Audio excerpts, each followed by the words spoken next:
En realidad, toxicología uno puede hacer un curso de un año, un cuatrimestre, pero vamos a tratar de dar lo más importante que les puede llegar a tocar a ustedes. ¿Sí? ¿Cómo es esto? No, pero la, tengo la asesoría científica. Bueno, yo soy Ricardo Girolami, fui profesor asociado de toxicología en la Facultad de Bioquímica, soy docente, a lo mejor algunos me conocerán como docente de la Cátedra de Medicina Legal. Durante mucho tiempo he hecho la parte de toxicología del laboratorio clínico toxicológico, ¿no? Vamos a empezar con algunas definiciones, que en realidad lo habrán visto ustedes en un montón de bibliografía, la ciencia que estudia los mecanismos de acción de las sustancias químicas sobre los seres vivos, ¿sí? Los efectos adversos, la manera de prevenirlos o curarlos, tóxicos, van a encontrar un montón de definiciones, pero lo que a mí me interesa fundamentalmente es establecer la diferencia entre lo que es toxicidad y riesgo. La toxicidad es una capacidad inherente de la sustancia, o sea, el cianuro, un plaguicida, el monóxido son tóxicos per se. Ahora, la posibilidad que el efecto tóxico se produzca según las condiciones de uso, ese sería el riesgo.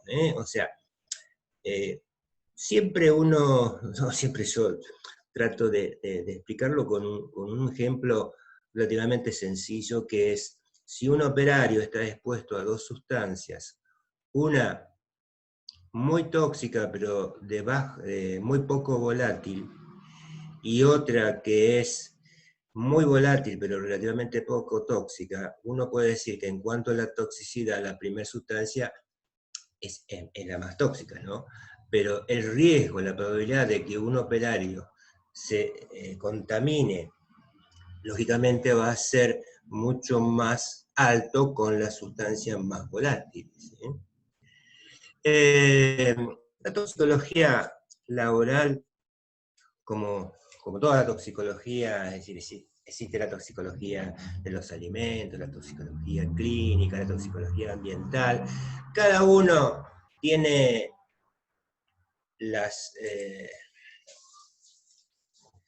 se basan en los mismos principios de la toxicología en general, pero hay algunos aspectos claves que son característicos de la toxicología laboral, que es que, si bien es cierto, como dijimos antes, la toxicología de los peligros químicos y biológicos presentes en el lugar de trabajo, ¿sí? Ahora, los límites de exposición laboral se corresponden con los niveles de exposición por debajo de los cuales la probabilidad de que se afecte a la salud de los trabajadores expuestos es aceptable. Nosotros vamos a ir viendo en el transcurso de la charla a qué nos vamos a referir cuando decimos concentración máxima permitida en el ambiente laboral, concentración máxima permitida, valor techo, máximo. Entonces, la otra cosa es que las enfermedades originadas del ambiente laboral se deben en su mayoría a la exposición por inhalación y absorción dérmica, y muy excepcionalmente a la ingestión. ¿Sí? De ahí que nosotros, en la parte de monitoreo biológico, estamos evaluando otras vías de ingreso, además de la vía inhalatoria y la vía dérmica. ¿Sí? En los entornos laborales a menudo se utiliza la exposición como sustituto de la dosis. Por otro lado, en el ambiente laboral son frecuentes las exposiciones a mezclas complejas. En realidad, normalmente en la industria se trabaja con solventes o sustancias que son de grado técnico, y a veces puede ser que algún contaminante sea mucho más peligroso que el solvente o la materia prima que se está utilizando como insumo básico. ¿Sí? Por otro lado, establecer una relación causal entre enfermedad y la actividad laboral es difícil a veces, porque la clínica de la intoxicación, las manifestaciones clínicas, no difieren mucho de las enfermedades comunes. Es decir, que el dolor de cabeza, el cansancio, el desgano, no difiere mucho de lo que puede ser, qué sé yo, una gripe o el cansancio propio de una actividad fuerte, ¿no? Y además, la otra situación, porque en la inmensa mayoría de los casos, la intoxicación que ocurre a nivel laboral es de tipo crónico, es decir, la exposición a bajas dosis durante mucho tiempo hace que se vaya acumulando y después de un tiempo prudencial aparezcan los problemas, ¿sí? Excepcionalmente puede ocurrir una intoxicación aguda porque, qué sé yo, se rompió un caño, se pinchó una válvula y el operario puede haber sido bañado con el solvente, pero esos son casos excepcionales. Lo más común es que todos los días esté expuesto a dosis muy bajas durante mucho tiempo, ¿eh? Y por otro lado, las enfermedades profesionales suelen ser multifactoriales. Bueno, en realidad la toxicología se basa en ese principio básico que lo dijo Paracelso allá por 1500, que dice que todas las sustancias son venenosas, no hay ninguno que no sea tóxica, la dosis es lo que diferencia el veneno del remedio. 500 años después, Otto Boni dice más o menos lo mismo, ¿cierto? Es decir, es incorrecto denominar algunas sustancias químicas como tóxicas y otras como no tóxicas. Las sustancias difieren grandemente en su toxicidad. Las condiciones de exposición y la dosis son factores que determinan los efectos tóxicos. Si ustedes escucharon la charla del doctor Alveano, evidentemente los factores que determinan la probable contaminación e intoxicación va a depender mucho del tipo de exposición, del tipo de sustancia, es decir, hay un montón de factores a tener presentes. Es decir, no es sinónimo trabajar con cianuro o muerte, sino que se tienen que dar ciertas circunstancias para que ese veneno, digamos, llegue al sitio de acción en una cantidad determinada. Una manera de medir la toxicidad de las sustancias tóxicas, de las sustancias químicas, es a través de la dosis letal 50, que sería la dosis necesaria para matar a el 50% de un lote de ratas, que generalmente se da por vía oral, ratas manchos, y se da en miligramos kilo de peso. Entonces hay todo un gradiente de niveles de toxicidad, que cuanto mayor es el número, menor es la toxicidad de la sustancia. Fíjense ustedes que a medida que vamos descendiendo la toxicidad, llegamos a niveles de los miligramos o microgramos por gramo de peso, por kilo de peso. Tenemos la tetradotoxina, que es la toxina del pez globo, ¿sí? Es según los orientales, según los japoneses fundamentalmente, el pez globo es un manjar, que se dan muy de vez en cuando, pero lo que pasa es que si no les extraen ciertas partes donde está la toxina, esa comida puede ser la última y no hay antídoto, ¿sí? Lo mismo la dioxina, una de ellas, la TCDD, es una de las sustancias más cancerígenas que se conoce, y ustedes también manejan, digamos, sustancias una de las sustancias más tóxicas es la toxina botulínica, y sin embargo tiene algunas aplicaciones en medicina. Por supuesto, la dosis es lo que... Esto lo saben mucho mejor que yo, es decir, la exposición puede ser aguda o subaguda, o crónica, en definitiva. La aguda generalmente es la exposición durante menos de una gran dosis, normalmente es una sola dosis, o dan grandes dosis durante menos de 24 horas, mientras que la crónica sería la exposición mayor a 3 meses, ¿sí? A bajos niveles. Los efectos tóxicos que aparecen después de la exposición aguda pueden ser similares a los de la exposición crónica, pero en algunas otras ocasiones la exposición aguda, los síntomas difieren notablemente de lo que puede dar una exposición crónica a, a una sustancia química, tal es el caso de los compuestos organofosforados, que son capaces de dar tres tipos, depende del tipo de plaguicida fosforado, pero para una intoxicación aguda clásica con inhibición de la colinesterasa eritrocitaria, con toda la sintomatología característica de la intoxicación aguda, de la sintomatología clínica aguda.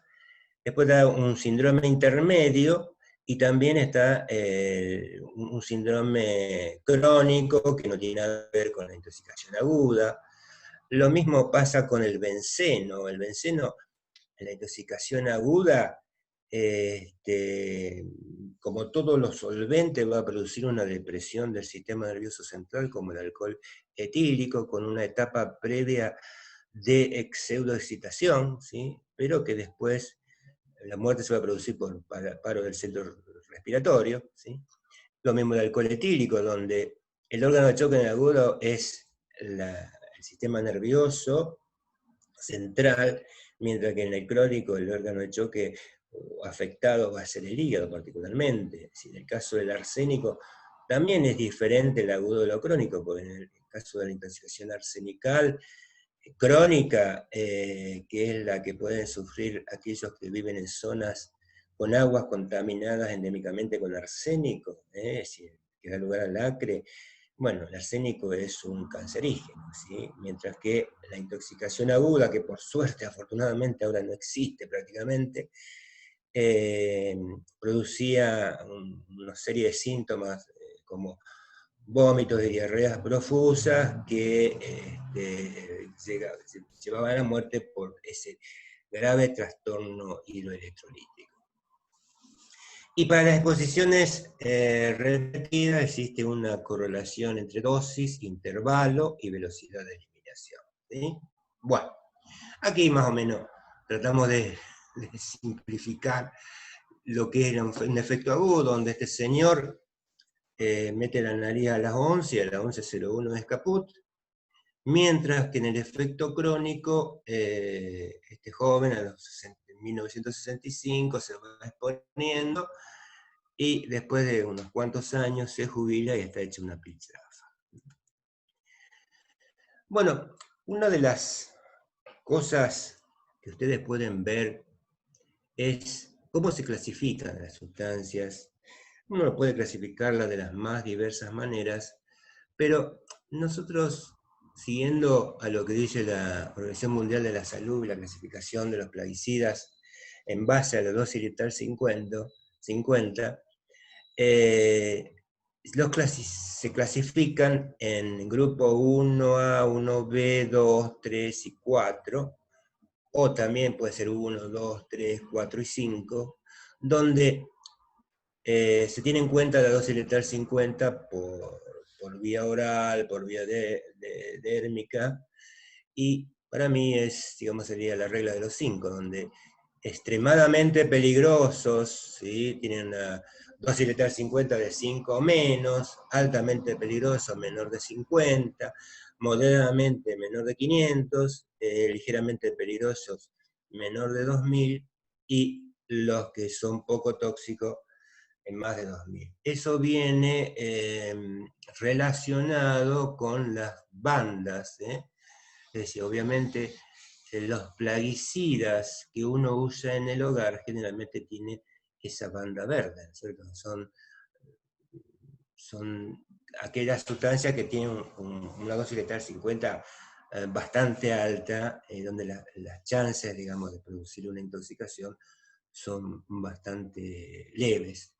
Mientras que los extremadamente peligrosos tienen la banda roja, y ahí tenemos el cianuro, el arsénico, el paratión, el DDT, un montón de sustancias que están simbolizadas con lo clásico, ¿cierto? Que es la calavera con los dos huesos.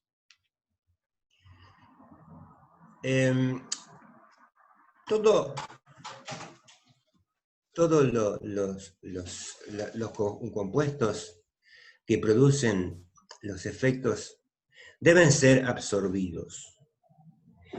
Y para que sean absorbidos tienen que atravesar una membrana, y esta membrana es de carácter lipídico, y por lo tanto la membrana celular va a facilitar o posibilitar la entrada o ingreso de sustancias que sean lipofílicas y que también esté relacionado con el tamaño molecular. De manera que la absorción de una sustancia está regulada por la ley de Fick, que a lo mejor ustedes la han visto hace años en fisiología, que dice que la velocidad de absorción es directamente proporcional a la concentración, ¿sí?, a la superficie de absorción y al tiempo de exposición, e inversamente proporcional al espesor de la membrana, ¿sí?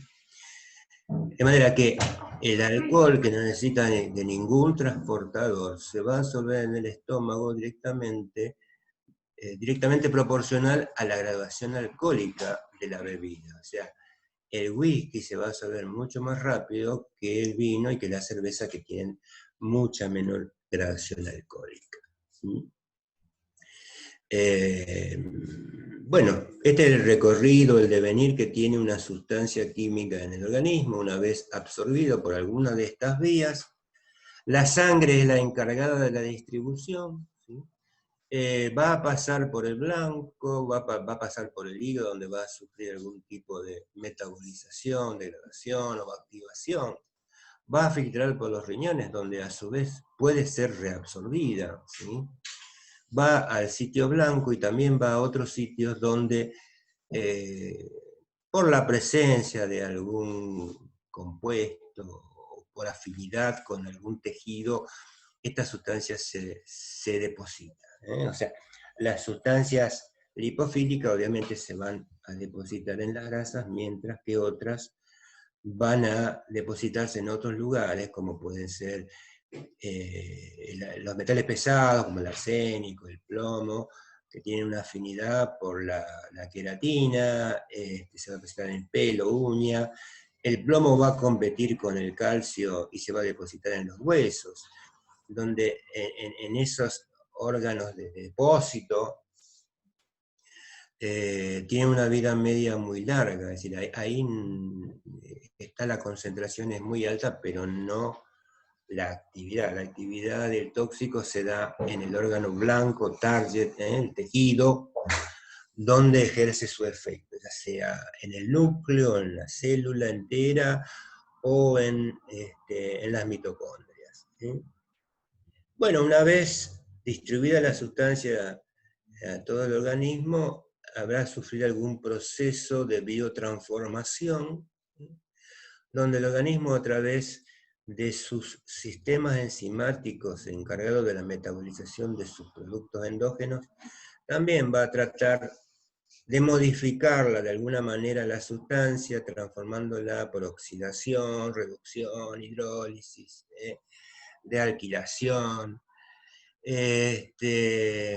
Y a su vez, digamos, en esta etapa donde no se produce, no se consume energía, pero la etapa siguiente, digamos, estas oxidaciones, reducciones, hidrólisis, digamos, van a ser el sustrato de otro tipo de enzimas que son las encargadas de la conjugación con ácido glucurónico, con aminoácidos, qué sé yo, con ácido sulfúrico, donde sí ahí es necesario la energía para que se produzcan esas sustancias, esos conjugados, y así pueden ser fácilmente excretados, ¿sí? Todo esto sirve para hacer lo que después nosotros vamos a hablar un poco del monitoreo biológico. Las sustancias, una vez ingresadas en el organismo, uno la puede detectar en la sangre, en la orina, en la saliva, en el sudor, en el aire expirado. Va a depender mucho de las sustancias y obviamente también de de lo que le pasa en el organismo. Obviamente una sustancia que tiene una vida media muy larga, uno tiene chances de poderla encontrar en la sangre o en la orina, y esto nos está dando la carga corporal, es decir, cuánto tiene su organismo en la sangre o en su organismo. Mientras que si es rápidamente metabolizada, uno puede, evidentemente, utilizar o investigar esos metabolitos en la sangre para tener idea de a qué estuvo expuesto este operario. Esto que uno lo ve en la parte de la medicina laboral, también en la medicina forense, en cualquier lado. O sea, si uno quiere demostrar que un individuo estaba bajo los efectos del alcohol, bueno, evidentemente yo puedo tomar muestras de sangre, de orina, de aire expirado, y en base a los resultados puedo presumir cómo estaba ese sujeto. Ahora, debo tener en cuenta que esa sustancia se metaboliza y no puedo esperar mucho tiempo para poder demostrarlo, porque si se metabolizó, se eliminó y se excretó, desapareció. ¿Sí? Lo mismo ocurre cuando se quiere demostrar que un chico estuvo fumando un porro, se dio con cocaína. Entonces, en base a estos procesos que sufre la droga en el organismo, uno puede decir, bueno, la cocaína sufre un proceso de metabolización muy rápido, tiene una vida media de 1 hora más o menos, y alrededor del 95%, quizás más, se metaboliza. De manera que las chances que tengo yo de demostrar que ese individuo estuvo en contacto con la cocaína va a depender mucho del tiempo que hace que la fumo, y fundamentalmente no voy a perder el tiempo analizando la cocaína madre, sino que voy a tratar de analizar los metabolitos. En cambio, en el caso de la marihuana, como es una sustancia un poco más lipofílica, de una vida media más larga, uno tiene más chances de demostrar la presencia de esta sustancia en la orina o en la sangre. ¿Sí? Quizás alguna vez, me pasa que como en todas las cosas, en la parte del forense, laboral o médico legal, uno puede estar de parte de la víctima o de parte del acusado. Es decir, muchas veces vienen los chicos a preguntarnos, mire doctor, yo mañana me tengo que hacer un examen preocupacional, y es casi seguro que le van a hacer un dosaje de alguna de las drogas. Y dice, yo ayer me fumé un porro, y bueno, el consejo es decir, no te presentés mañana, porque te va a dar positivo seguro. Ahora, si te dice, y yo hace un mes que lo fumé, es prácticamente imposible que le detecten esa sustancia en el organismo. Entonces, obviamente, las chances de demostrar la presencia de una sustancia ilegal o de algún metabolito o de alguna sustancia a la cual el operario está expuesto depende mucho del tipo de sustancia y del momento en que se hace la toma. Ahora bien, ¿por qué el organismo, en su afán de desembarazarse de esa sustancia, hace todo ese trabajo que muchas veces, en algunas oportunidades, puede ser que a través de esta metabolización se produzcan compuestos que sean más activos que la droga madre? ¿Sí? Es el caso, por ejemplo, del metanol, que la toxicidad del metanol se debe al metabolito, que es el formol y el ácido fórmico. El paracetamol, que es una excelente droga, muy noble, no tiene los efectos colaterales de la aspirina, pero que en determinadas ocasiones, en una sobredosis de paracetamol, no, se satura el mecanismo de bloqueo de esa actividad y se produce un compuesto que es mucho más tóxico que la droga madre, paracetamol, y entonces se producen las lesiones a nivel hepático, ¿sí? Principalmente estas reacciones de oxidación, reducción, hidrólisis ocurren a nivel del hígado, pero también ocurren a través del tracto gastrointestinal, de los riñones, del pulmón, la placenta. Entonces, dentro de las funciones de la biotransformación, una cosa es que puede ser reducir la toxicidad, o sea, nosotros dijimos que puede aumentar la toxicidad, pero en general se produce un compuesto que es menos tóxico. Pero por sobre todas las cosas, es transformar ese compuesto en un compuesto que sea más hidrosoluble, más polar, que así sea soluble en agua. Y así se facilita la eliminación a través de la orina, a través de la bilis. Esa es la importancia que tiene la biotransformación, que permite reducir muchísimo la permanencia de una sustancia en el organismo. Es a través de estas reacciones de biotransformación, es decir, toxicocinética. Uno puede decir, bueno, si el etanol en la inmensa mayoría de la población que no tiene problemas hepáticos es capaz de metabolizar alrededor de 10 centímetros cúbicos de alcohol por hora, yo puedo estimar el tiempo necesario para metabolizar una determinada cantidad de bebida alcohólica ingerida. ¿Sí?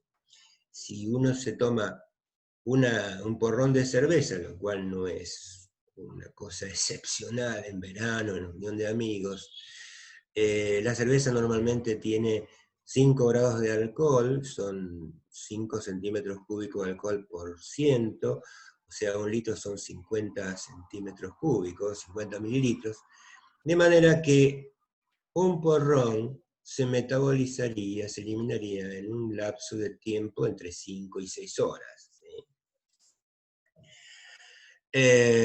Fíjese en el caso del DDT, donde es una sustancia muy lipofílica, muy compleja, ¿sí?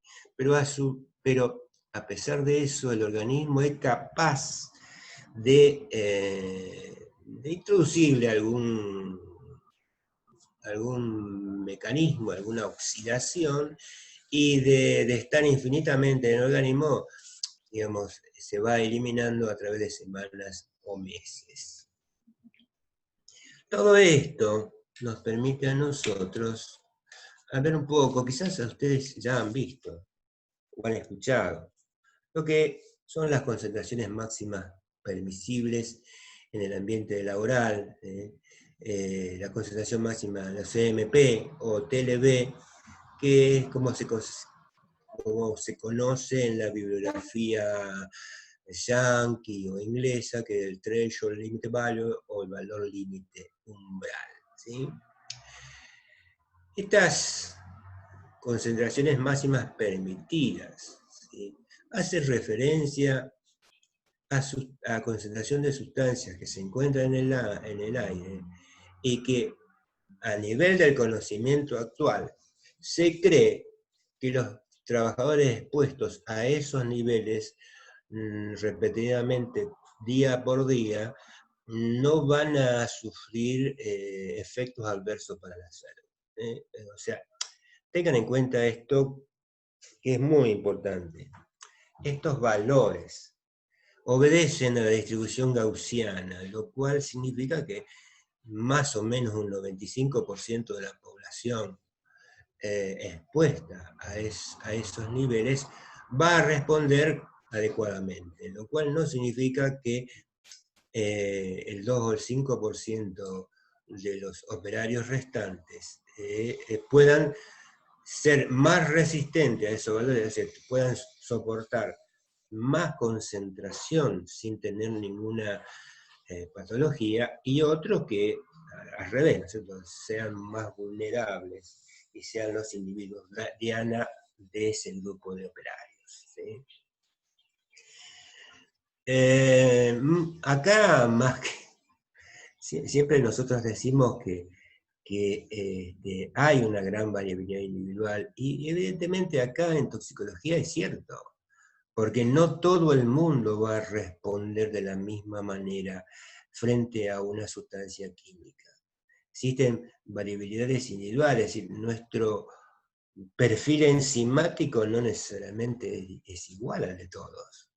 Si bien la acción, el efecto puede ser igual, pero hay algunos individuos que adolecen o tienen una menor actividad o una mayor actividad por la exposición previa a un medicamento, es decir, la inducción enzimática que ocurre, por ejemplo, de la citocromos con el alcohol o con algún medicamento, hace que esa persona, digamos, metabolice más rápidamente una sustancia, y si como consecuencia de eso se produce una sustancia más tóxica, evidentemente ese operario va a ser más vulnerable a los efectos tóxicos de la sustancia. Hay otros factores como el hábito de fumar, la susceptibilidad individual que puede tener cualquiera. Es decir, hay un montón de factores a tener en cuenta. Además, ustedes habrán visto que estos valores continuamente van siendo modificados. Y siempre esos valores es hacia la baja. Es decir, en el caso del benceno, por ejemplo, qué sé yo, en los 50 se aceptaba 100 partes por millón, después en los 80 se lo bajaron a 10 partes por millón, después se bajó a 1 parte por millón, y aún así se vio que algunos operarios podían sufrir algún problema. Entonces los niveles actuales son de 0,5 partes por millón en la industria. Y lo ideal en estos casos, en el caso de las sustancias químicas cancerígenas, lo ideal es no trabajar con ellas. Entonces, estos datos máximos permitidos en el ambiente laboral son en relación al conocimiento actual de la ciencia, ¿sí? Lo cual no significa que más adelante puedan ser menores. Y por otro lado, la química analítica tiene los elementos en la actualidad, los equipos, el equipamiento, que permite llegar a niveles tan bajos como las partes por billón o partes por trillón de una sustancia en la sangre. Es decir, uno tiene, es decir, yo no puedo establecer un límite tan bajo si yo no lo puedo detectar. Es decir, los aparatos, el equipamiento actual, el cromatógrafo de gases, HPLC, asociación atómica, horno de grafito, etcétera, etcétera, tienen la capacidad de llegar a esos niveles tan bajos de detección, lo cual permite hacer un monitoreo biológico de los operarios expuestos a una determinada sustancia. La cantidad y naturaleza de la información disponible para el establecimiento de un valor varía de una sustancia a otra, lógicamente. Los niveles máximos permitidos dependen de una sustancia, es decir, una cosa es el benceno, que es 0,5 partes por millón, el tolueno es 50 partes por millón, y los otros 100 partes por millón. Es decir, el hecho, el valor que uno encuentra en las concentraciones máximas permitidas te da idea, cuanto más chico es, de más peligrosa es la sustancia. Bueno, como prueba de la existencia y incidencia, los límites deben ser usados como directrices para la implantación de prácticas inadecuadas. Es decir, los monitoreos ambientales que hacen los personal de higiene y seguridad en la planta, es decir, lo puede hacer por dos motivos. Uno, que decir, bueno, yo evalúo los niveles máximos permitidos de acuerdo a la reglamentación vigente, y por el otro lado, generalmente se hacen después de hacer una modificación. Es decir, si hay una mejora en el equipamiento de extracción, normalmente se toma en cuenta el valor previo y después se hace una nueva determinación para ver si es muy efectiva lo que se ha hecho la inversión en modificar todas esas cosas, ¿no? Dentro de las concentraciones máximas permitidas existen tres, que la concentración máxima permisible ponderada del tiempo, la clásica que nosotros vemos, para un operario de trabajo. Tengan en cuenta que es para una jornada normal de trabajo de 8 horas y 40 horas semanales, ¿sí? Lo cual significa que si el individuo trabaja más horas o más horas diarias o más horas semanales, tiene que bajar esos niveles. Otro valor que ustedes van a ver en el libro de Alviano o en las tablas es la concentración máxima permitida para cortos periodos de tiempo, que es, tengan en cuenta ustedes que en la industria, en las fábricas, no existen valores continuos, porque puede ocurrir que en algún proceso se escape gases y que puedan aumentar bruscamente la concentración en un determinado periodo de tiempo. Entonces, es necesario establecer, además de esa concentración máxima permitida ponderada en el tiempo, también una concentración máxima para un corto periodo de tiempo, que no debe ser superado nunca, y que a su vez, o sea, para evitar que se produzca irritación, daños crónicos, o que se genere una especie de narcosis, como que le impida salir del lugar de trabajo, disminuir la eficacia del trabajo, etcétera, etcétera. Tengan en cuenta además que le tenemos que dar al organismo un tiempo de recuperación, ¿sí? Por lo tanto, esa concentración máxima permitida para corto periodo de tiempo no es que el operario puede estar hasta las 8 horas con esa concentración máxima, sino, como su nombre lo indica, es para cortos periodos de tiempo, que no deben ser superados durante 15 minutos y que a su vez no deben tener más de 4 en el día, es decir, deben estar separados por lo menos 1 o 2 horas para darle tiempo al organismo para que se rehabilite, ¿no? Para que lave todas esas sustancias. Acá dice, bueno, no debe tener a los 15 minutos, más de 4 veces al día, debe haber por lo menos un periodo de 60 minutos entre exposiciones sucesivas de este rango. Se podría, bueno, cuando la justifiquen los efectos biológicos, siempre y cuando. Y después hay otra cosa que, digamos, muy pocas sustancias lo tienen en realidad, es que la CMPC, valor techo, valor ceiling en inglés, que no se debe sobrepasar en ningún momento durante la exposición. Para algunas sustancias, por ejemplo, los gases irritantes, quizás solamente sea adecuada la categoría esa de concentración máxima para el valor techo, ¿sí? Bueno, y antes de entrar a los efectos de los gases, gases asfixiantes, no sé qué hora es. 19:43, 24. Ah, bueno, yo me estoy apurando, entonces.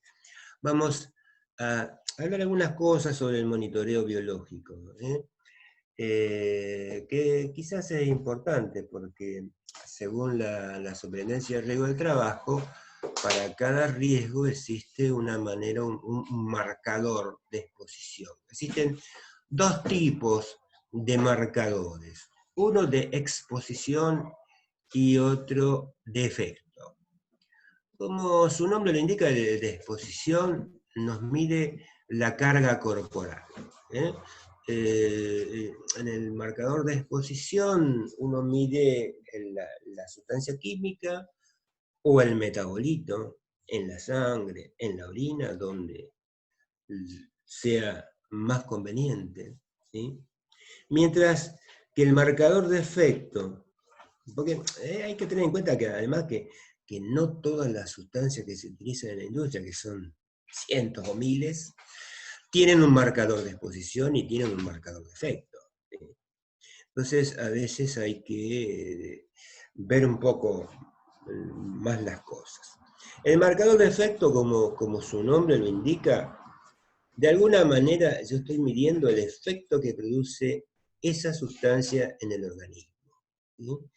En el caso que puede estar relacionado o no con la sustancia en sí, ¿cierto? Pero, por ejemplo, en el caso del benceno, yo puedo medir el benceno en aire expirado, puedo medir, no sé, un metabolito urinario, que puede ser el fenol, el transtramucónico, cualquier otro metabolito, que me está midiendo la carga corporal. Pero si yo quiero medir los efectos que produce en el organismo, simplemente con un hemograma, puedo estar midiendo el efecto. Es decir, el órgano de choque en la intoxicación crónica es la médula ósea. Entonces, haciendo el contaje, haciendo un hemograma completo, y sobre todo al principio con plaquetas, es suficiente para tener un grado de medir el efecto que produce sobre el organismo. En el caso de los plaguicidas fosforados, no todos los laboratorios pueden medir el plaguicida organofosforado en sangre, orina o en lo que sea. Pero, incluso no tiene mucho sentido para la medicina que vos sepas cuánto de un órgano fosforado tiene en partes por millón en sangre, sino fundamentalmente al médico lo que le interesa es saber cuánto de su colinesterasa eritrocitaria está inhibida, ¿sí? Porque digamos, el efecto que produce el mecanismo de acción de los plaguicidas fosforados son anticolinesterasas. Y uno sabe perfectamente que las colinesterasas digamos, son un marcador de efecto, pero en realidad lo que hace la colinesterasa es hidrolizar la acetilcolina, que es un mediador químico en las neuronas. Hay que tener presente además que las colinesterasas, hay dos tipos. Está la sérica, que es de producción hepática o pseudocolinesterasa, y la eritrocitaria, llamada también verdadera, que es la misma que se encuentra a nivel del sistema nervioso, como neurotransmisor, digamos, como agente hidrolizante, neurotransmisor, que tiene el mismo sustrato que la acetilcolina, ¿sí? De manera que en una intoxicación, si uno puede medir la colinesterasa eritrocitaria, la verdadera, va a tener idea qué es lo que está pasando a nivel del sistema nervioso, con la colinesterasa, con esta enzima. También en el caso del plomo, hay distintos marcadores que están relacionados con la biosíntesis de la hemoglobina. En la biosíntesis de la hemoglobina se parte de una molécula pequeñita, que es el ácido delta-aminoleburínico, y a través de 8 pasos enzimáticos se va a transformar en la hemoglobina, que es el pigmento que transporta oxígeno a los tejidos. Algunas de estas enzimas son particularmente inhibidas, en especial la primera, que es la delta-ala deshidratasa, por el plomo. lo cual uno puede medir la actividad de la enzima o el sustrato de esa enzima, que es el ácido delta-aminolegulínico. También hay otra enzima que es la ferroquelatasa, que está un poco más adelante, donde es fácil medir la protoporfirina. De manera que cuando uno va a este tipo de compuestos, en el caso del plomo, la Superintendencia de Riesgo del Trabajo te dice, como marcador de exposición, plomo, evidentemente. Si tiene mucho plomo, tuvo una gran exposición. Ahora, esa exposición puede ser aguda o crónica. Si es crónica durante mucho tiempo, exposición a bajos niveles, hay una disminución paulatina en la actividad de esta enzima con una acumulación de los sustratos de esta enzima, ¿sí? Entonces, la Superintendencia de Riesgo del Trabajo te dice, bueno, plomo en sangre como marcador de exposición y delta-lenorina o protoporfirina 9 en sangre, que te va a indicar el daño que produjo el efecto que produjo este metal en la biosíntesis de él. Es decir, lógica consecuencia de una intoxicación de un paciente con intoxicación crónica es que vos tengas los plomos en sangre elevado, delta en orina alto, delta de la tasa. Es decir, hay mucha, nosotros podemos decir que del plomo es el prototipo de metal pesado, que tiene mucha química, mucha bioquímica, mucho laboratorio, porque incluso la clínica es posterior a la aparición de estos marcadores de efecto, ¿sí? Recién después que tengan un nivel alto del talenurina, la delta de hidratasa, que no está contemplada porque es una enzima muy lábil. Entonces, lo que te dice la superintendencia es plomo como marcador de exposición y la protoporfirina como marcador de efecto, ¿sí? Entonces, existen distintas categorías que después el doctor Alexis Benatti les va a hablar sobre qué actitud tomar respecto a los niveles encontrados de plomo en sangre, protoporfirina y si tiene determinada sintomatología o no. Otro marcador de efecto que es bastante general, si todos los metales pesados en su paso por el riñón lo lesionan.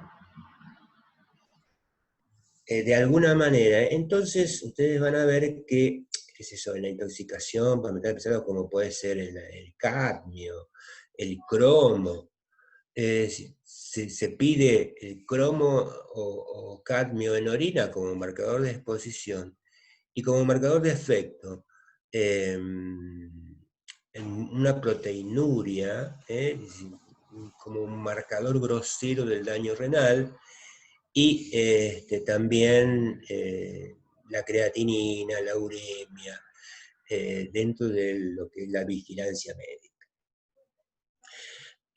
Lamentablemente la proteinuria, que es un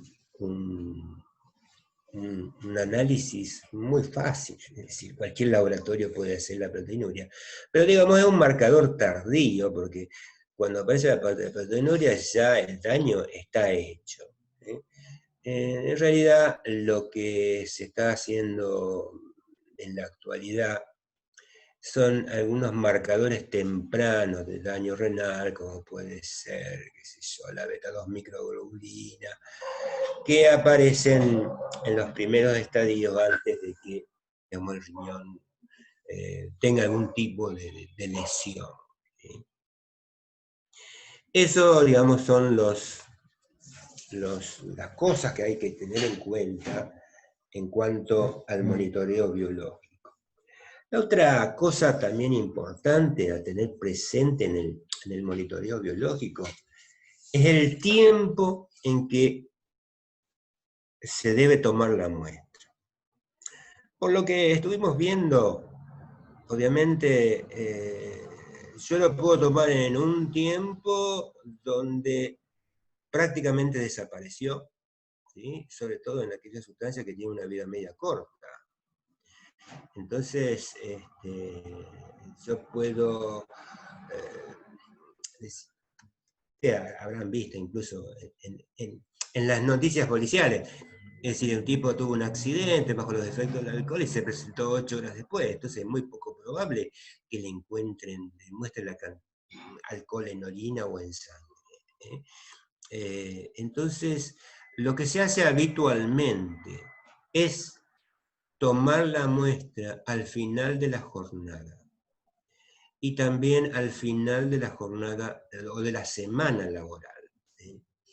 Porque si se toma en esas condiciones que son de máxima contaminación y dan valores aceptados por la bibliografía, por la superintendencia de riesgo de trabajo, se supone que este operario durante toda la semana laboral estuvo expuesto a niveles que no superaron las concentraciones máximas permitidas según la reglamentación.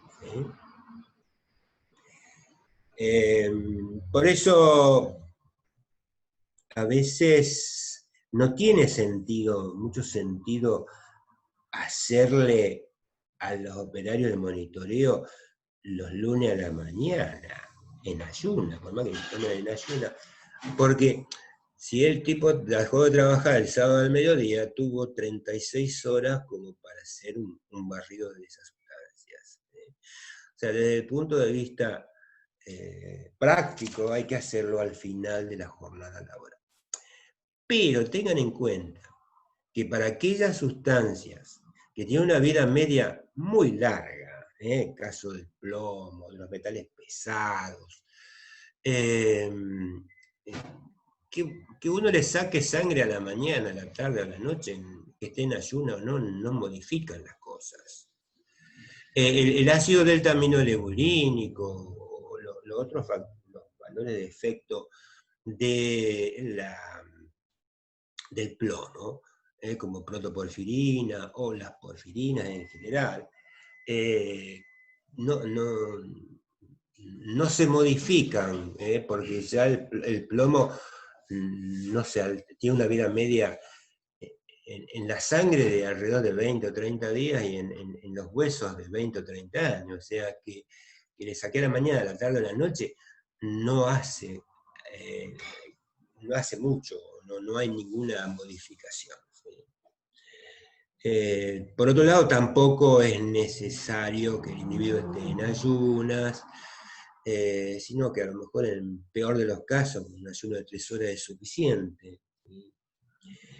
La otra cosa que hay que tener en cuenta es que normalmente o idealmente el laboratorio debiera ir a la fábrica para sacar las muestras. Eso tiene una serie de ventajas y desventajas. Una principal ventaja para los empresarios es que el individuo no pierde horas de trabajo.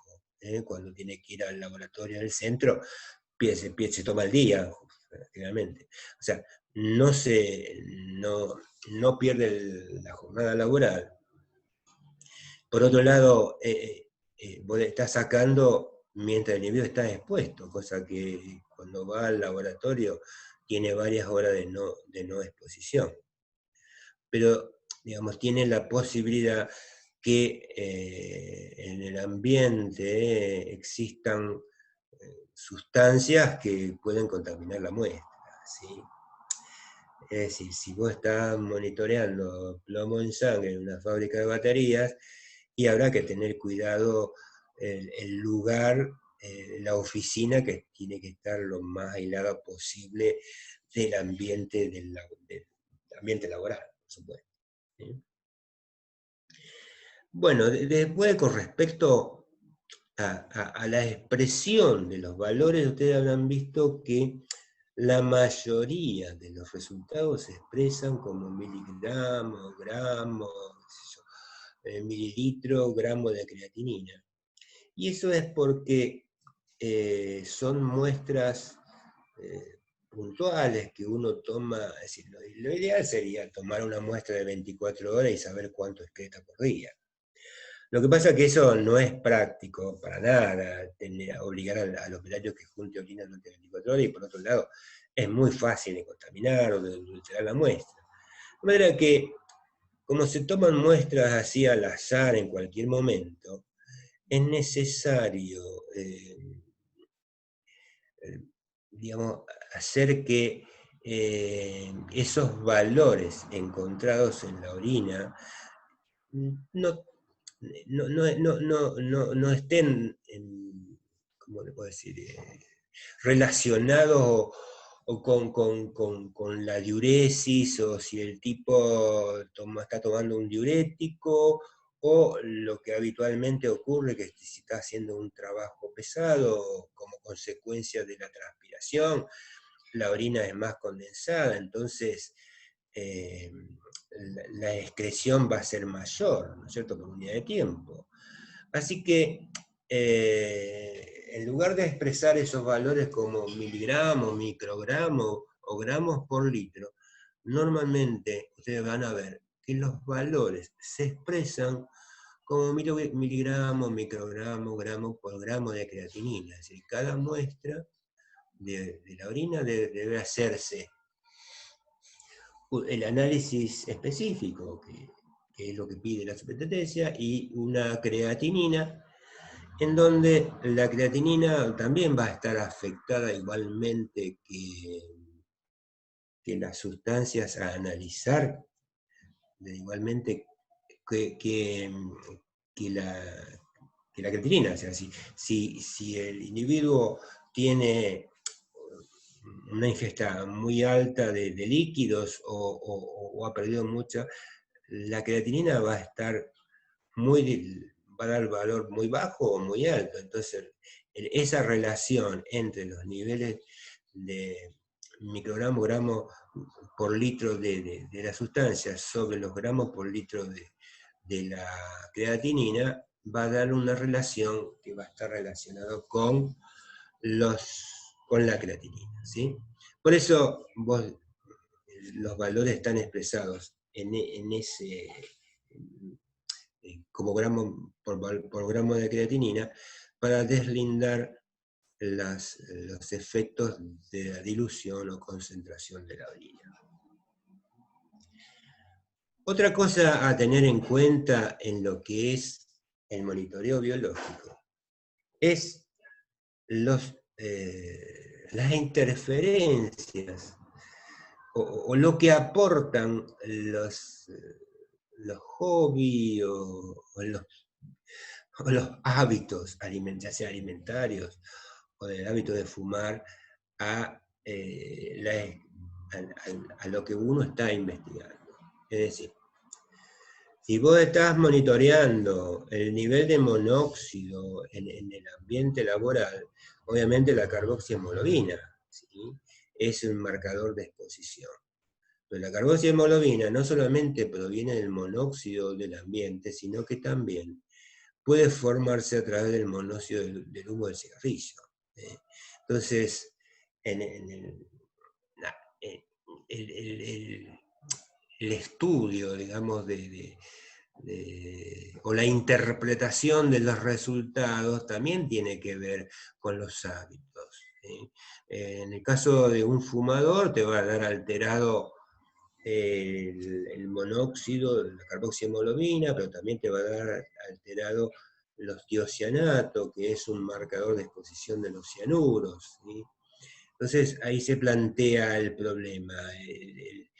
Que el operario dice, no, lo que pasa es que yo me estaba intoxicando en la fábrica, y el empresario dice, no, que vos sos un fumador, etcétera, etcétera.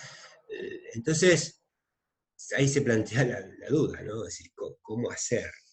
Entonces, si es necesario saber si el tipo es fumador o no, bueno, se buscarán otros parámetros.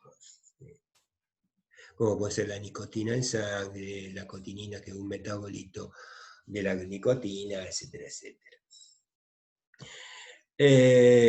Otra cosa es, digamos, en cuanto a la interpretación, ¿sí? No solamente los hábitos, sino también algunos alimentos, como el pescado de mar, los mariscos, o el agua de pozo, que están contaminadas con arsénico, evidentemente va a dar un nivel de arsénico que aportan a los que está, al arsénico que puede aportar la fábrica, ¿sí? El ambiente laboral. Entonces es necesario descartarlo. Por ejemplo, en el caso del agua, el agua de pozo, hacer un análisis del arsénico en agua. Es decir, cuando veamos arsénico en agua, vemos que el arsénico, a diferencia de los otros metales pesados, se elimina bastante rápidamente. Entonces, es muy probable que la excreción de arsénico que vos estás haciendo esté relacionado con la ingesta que hiciste ayer de alimentos contaminados con arsénico. ¿Sí? Me acuerdo siempre que nosotros hacíamos el control a una industria que a través de arsénico, en un proceso de la planta, se utilizaba el arsenito de sodio como catalizador, no sé qué otra cosa, para qué era. Entonces a los operarios de ese sector se los monitoreaba con el arsénico en orina como marcador de exposición al arsénico. Y empezaron a aparecer operarios con niveles de arsénico que se desviaban de los valores aceptados por la superintendencia y que no tenía exposición, es decir, no trabajaba en ese sector. Entonces se me ocurrió a mí, digo, bueno, que traigan agua de su casa, y evidentemente estos operarios que estaban trabajando en la industria, en la fábrica, pero que no estaban expuestos al arsénico, tenían niveles altos de arsénico, pero porque estaban tomando agua que estaban contaminadas con arsénico, es decir, que no era agua potable, ¿no? Y a su vez, nosotros íbamos los viernes a las 5 de la mañana, que agarrábamos a los que se iban, que terminaban el turno a las 5, para hacer el control de la semana laboral. Entonces aparecían también otros resultados anómalos que no estaban relacionados con el sector de la planta. Y entonces decía, bueno, ¿qué es lo que comen? Entonces el jueves, como, como la mayoría de los casos, comían merluza, filé de merluza.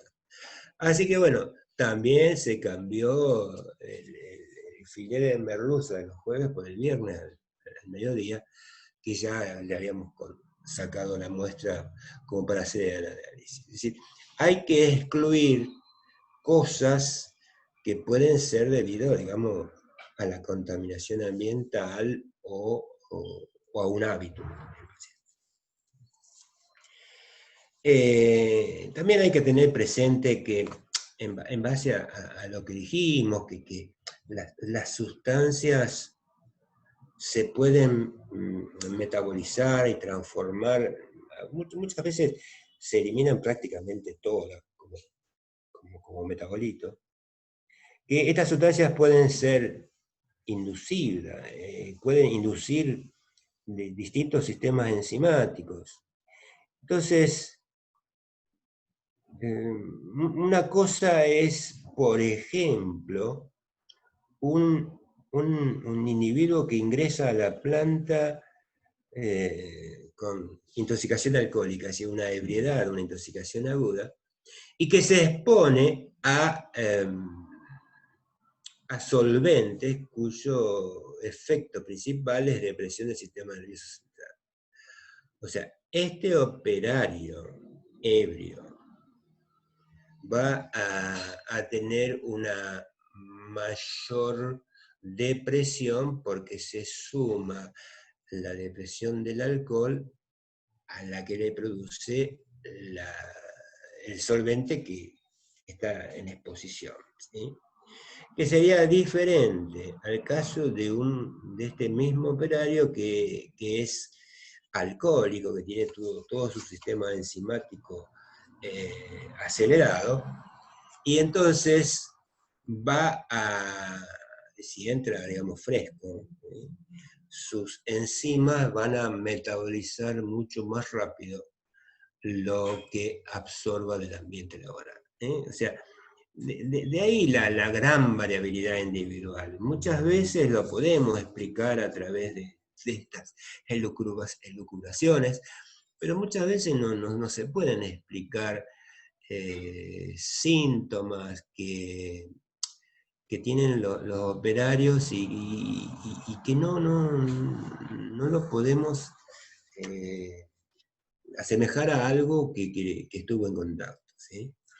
Por eso de la variabilidad individual y a su vez que en la exposición laboral generalmente es una mezcla de compuestos, ¿eh? Bueno, siguiendo un poco la toxicología, la clasificación de los tóxicos, que lo que primero uno analiza, digamos, serían los gases, es decir, aquellas sustancias que son más fáciles de que se escapen de los frascos, ¿sí? Del frasco de sangre, de lo que sea.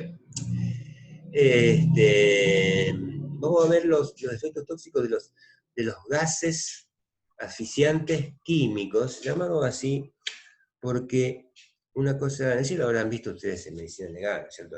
Las asfixias mecánicas, como la ahorcadura, la estrangulación, y qué es eso, y las asfixias químicas producidas por sustancias que, digamos, de alguna manera se unen. Es decir, uno puede tener, como dice, por asfixia por varios mecanismos. Una podría ser por un déficit de la presión parcial de oxígeno, ¿sí? Otra podría ser porque esa sustancia, aún en bajas concentraciones, se une a la hemoglobina o a algún compuesto e impide el transporte de oxígeno o el uso del oxígeno, como es el caso del monóxido de carbono y del cianuro, que son inhibidores irreversibles de la citocromo oxidasa, o sea, de la respiración celular, ¿sí? Entonces, como ejemplo de la asfixia química, tenemos el monóxido de carbono responsable de numerosas intoxicaciones accidentales, quizás mucho más que las intoxicaciones que puedan ocurrir a nivel laboral. Porque a nivel laboral existen detectores, es decir, como es una sustancia muy traicionera, es el asesino silencioso, ¿no? Existen detectores que generalmente están conectados a una alarma.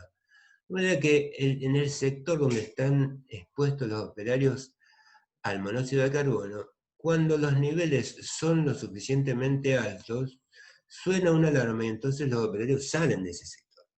Cosa que no ocurre, por ejemplo, en el hogar, ¿cierto? Donde uno se expone a niveles altos sin que lamentablemente se dé cuenta. De ahí la importancia que tiene en los accidentes hogareños, el monóxido de carbono. Bueno, por la vía inhalatoria, creo que lo vimos el año pasado, los factores que influencian, fundamentalmente van a depender de la soledad del gas en la sangre y en los tejidos, del débito sanguíneo, de la concentración, del débito de la presión parcial, y fundamentalmente de la ventilación pulmonar o la frecuencia, ¿sí? Pulmonar. Un dato importante a tener en cuenta es la solubilidad del gas, sangre, tejidos, pero también en el agua, ¿eh? Porque cuando un gas es soluble en agua, uno lo detecta. Es decir, gases que son solubles en agua, como el ácido, el gas clorhídrico, el cloruro de hidrógeno, el amoníaco, el cloro, el bromo, qué sé yo, el dióxido de azufre. Vos lo detectás, porque al ser soluble en agua, se solubiliza en la humedad de la mucosa y te produce una irritación. Entonces, esa irritación en las mucosas, de las conjuntivas, la mucosa nasal y demás, hace que uno lo detecte. En el caso del monóxido de carbono, es un gas totalmente insoluble en agua, de ahí que sea tan peligroso porque uno no lo puede detectar. Si no tiene olor ni color, se mezcla con el aire en todas las proporciones, y entonces aparecen los problemas. En cuanto a los aerosoles y partículas, va a depender mucho de las características físicas, los parámetros respiratorios. Creo que esto lo vimos. Sí, con el perdón de los que hacen respiratorio, una manera de simplificarlo es dividir al aparato el árbol respiratorio en tres grandes regiones, que son la región nasofaringea, la tráquea y los grandes ductos, digamos, y los alvéolos, ¿sí? En donde va apareciendo, se van reteniendo los compuestos de mayor tamaño, y llegan al final, y pueden llegar a los alvéolos, partículas que tienen un tamaño menor a una micra. Entonces, si bien es cierto que hay sustancias que son totalmente insolubles en agua, como puede ser el plomo, pero el plomo tiene la particularidad que se puede absorber perfectamente a través de la vía inhalatoria, porque a través de los surfactantes y de un montón de otras sustancias, y por un mecanismo de, ¿cómo se llama? Ósmosis, ¿no? No, un mecanismo lo va englobando y se ingresa al interior de la célula. Digamos, el epitelio del aparato respiratorio también tiene cilias, que son las encargadas de eliminar las partículas. Entonces, hay sustancias, digamos, en el caso del plomo, que en el ambiente laboral fundamentalmente es por vía inhalatoria, pero también parte del plomo se absorbe por vía digestiva, porque esas partículas que quedan retenidas en los grandes ductos, por ese movimiento de las cilias hacia la parte superior, digamos, llegan con el moco a la boca y uno puede o tragarlo o escupirlo. Entonces, lo que ingresó por vía inhalatoria se ingresa, se absorbe fundamentalmente por vía digestiva, ¿sí? Entonces, hay cosas como el hábito de fumar y como algunos contaminantes que enlentecen este mecanismo y hacen que las sustancias estén más tiempo en contacto con la superficie celular y le dé posibilidades de absorberse. Acuérdense que era una relación entre la concentración, el tiempo de exposición y la superficie. ¿Sí? Bueno, vamos a ver. Otra cosa importante que tiene la vía respiratoria es que el intercambio gas-sangre, gas líquido o partícula líquido, ese intercambio de los gases es rápido, ¿sí? O sea, no te digo que es instantáneo, pero bueno, es lo suficientemente rápido. De manera que lo que hay en el aire alveolar, digamos, ese contaminante, ese gas, se va a absorber, va a pasar a través de esa membrana que es prácticamente virtual, ¿sí? Del alveolo, de la célula alveolar. Y además existe otra ventaja que tiene la vía inhalatoria, porque nosotros estamos ofreciendo a través de la vía inhalatoria alrededor de 80 metros cuadrados de superficie. ¿Sí? 80 metros cuadrados de superficie. Que digamos, primero va a circulación general y después pasa por el hígado. A diferencia de lo que ocurre con la vía digestiva, que primero pasa por el hígado y después va a circulación general. ¿Sí? Esto explicaría por qué sustancias son a veces más tóxicas por una vía que por otra vía. ¿Sí? Cuando veamos, por ejemplo, mercurio, el mercurio por vía digestiva prácticamente no se absorbe. Entonces uno puede tomar una cucharada de mercurio que no pasa nada. Y es probable que a algún pediatra le haya ocurrido, digamos, la consulta de una mamá desesperada que jugando el bebé o el chico jugando con el termómetro se le rompió en la boca y tragó parte del mercurio. Y aparte, ¿quién de chico no ha jugado con las gotas de mercurio que salen de un termómetro, por ejemplo? ¿Sí?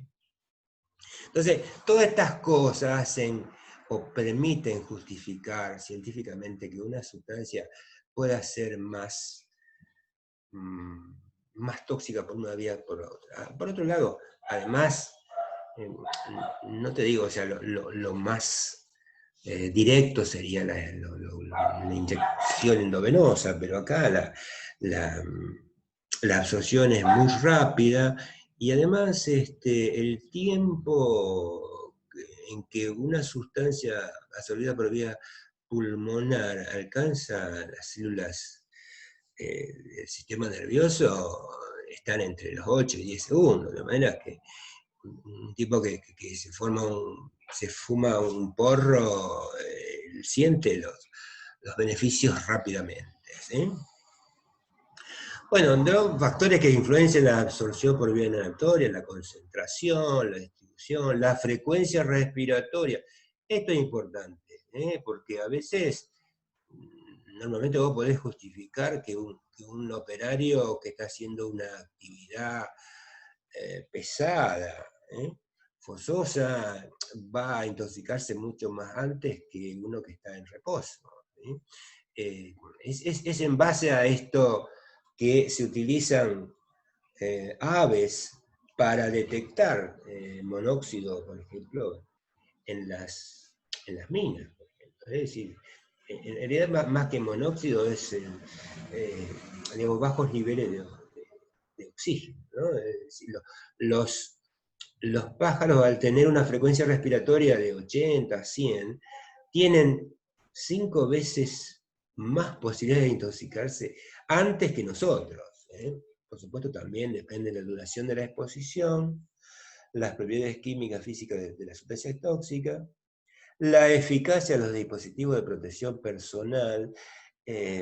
Acá es muy importante, por ejemplo, para monóxido vos necesitas un dispositivo de protección personal especial para monóxido, porque los que se usan habitualmente para vapores orgánicos que son a base de carbón activado, el monóxido no es absorbido por el carbón activado, de manera que no sirve para nada. ¿Sí? Y los factores del huésped, como por ejemplo, qué sé yo, una anemia. ¿Sí? En el caso del monóxido, los individuos anémicos tienen más chance de intoxicarse antes que uno con niveles normales. ¿Sí? En el caso del monóxido de carbono, entonces,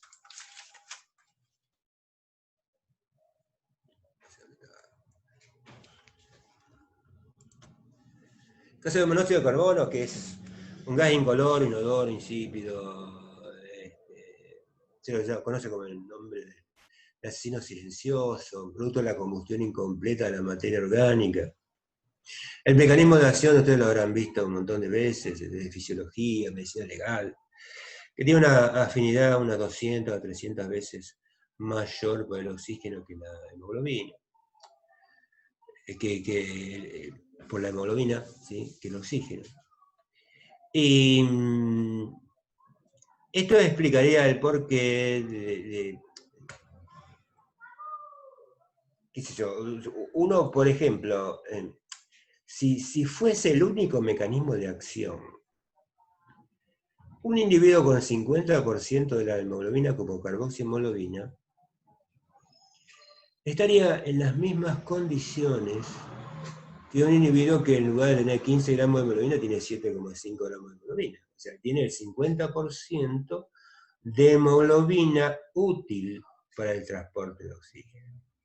Sin embargo, con 50% de carboxihemoglobina, la persona está mucho más de allá que de acá, por otro mecanismo que es el desplazamiento hacia la izquierda de la curva de disociación de oxígeno, hemoglobina, donde en presencia de carboxihemoglobina, digamos, le cuesta mucho más a la hemoglobina ceder el oxígeno, si está más fuertemente unido. Entonces, esto hace que, si en situaciones normales, a nivel de los tejidos, cede entre el 50 y el 60% de hemoglobina, para que ceda a ese nivel necesita trabajar a mucha menos presión parcial de oxígeno.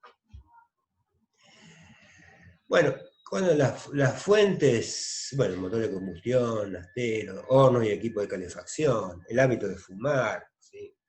El catabolismo de la hemoglobina y de otra hemoproteína, lo cual significa que un individuo con una anemia hemolítica puede tener un valor de hemoglobina del 2 o el 3%. Un operario que tiene el hábito de fumar, sin haber estado expuesto al monóxido de carbono de la fábrica, puede tener valores entre 5 y el 7%. Cuando la Superintendencia de Riesgo del Trabajo te dice que tiene que tener hasta 3,5 gramos por ciento de la 3,5% de la hemoglobina. Bueno, de ahí se plantean los problemas. En cuanto a lo que es importante para nosotros, que es en la parte ocupacional, la exposición al diclorometano. El diclorometano es un solvente que se utiliza bastante en la industria y a su vez me parece que uno de los principales usos es como removedor de pinturas. Vieron que cuando uno quiere sacar una pintura vieja, puede usar una lija o si no, generalmente uno compra un líquido, un solvente, lo pinta con ese solvente, lo deja un tiempo y después lo saca con una espátula como si fuese una crema toda la pintura que estaba pegada. Ese solvente fundamentalmente es cloruro de metileno, que en el organismo es capaz de, o sea, se metaboliza y genera monóxido. De manera que el monitoreo biológico de los expuestos de clorometano es cloruro de metileno.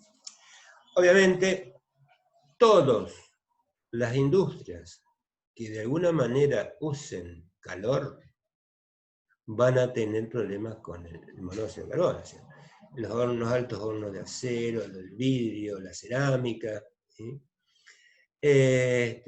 Los que estén relacionados con los motores de combustión, la explosión. Bueno, la policía obviamente era antes cuando dirigía en tránsito, ahora no.